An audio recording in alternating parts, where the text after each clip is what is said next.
Dante, ano ang susunod na gagawing hakbang ng kampo ni Teves matapos siyang patawan ng expulsion ng Kamara?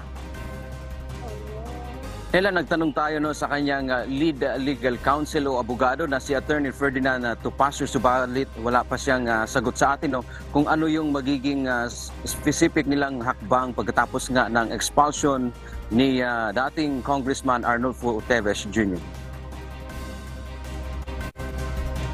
Tinawag na kangaroo court o paglilitis kahit na walang sapat na ebidensya ang ginawa ng House Committee on Ethics and Privileges kay Arnulfo Teves Jr. Si Teves ay napatalsik sa Kamara alinsunod sa naging desisyon ng komite na pinagtibay naman ng plenaryo. Ayon kay Attorney Ferdinand Topacio, abogado ni Teves, ang komite ang siyang nag-akusa at siya na ring huwes laban sa dating mambabatas.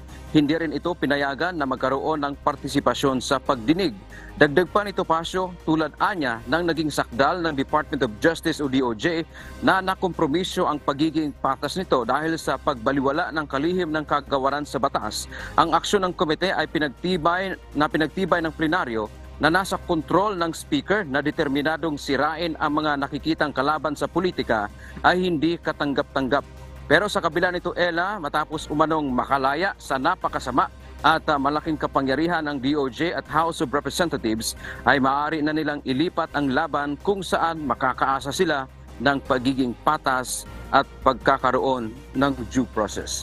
Samantala, Ella, tinanong din natin ang Commission on Elections o COMELEC kung ano ba yung kanilang magiging role o papel pagkatapos nga ng expulsion ni Teves sa Kamara de Representante. Ayon kay Chairman George Erwin Garcia, inaasahan nila na i-declare ng House of Representatives na bakante yung posisyon ni Teves dyan sa 3rd District ng Negros Oriental.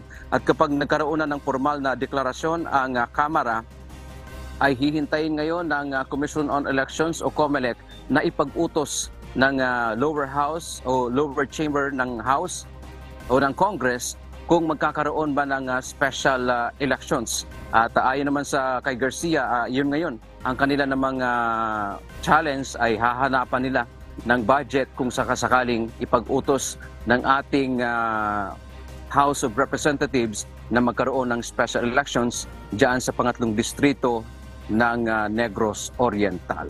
Yan ang ating update mula dito sa Maynila. Balik sa iyo, Ella. So Dante, kailan mangyayari itong special election since magkakaroon nga tayo ng eleksyon dito sa Oktubre?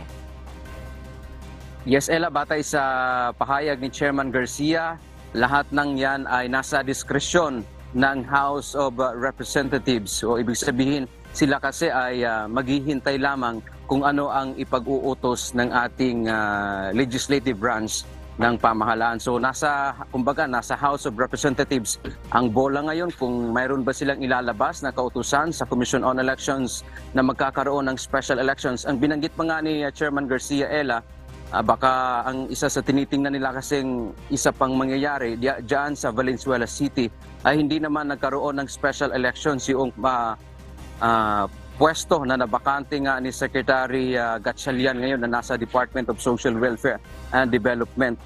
Kumbaga mayroon lang caretaker na nilagay dyan sa Valenzuela.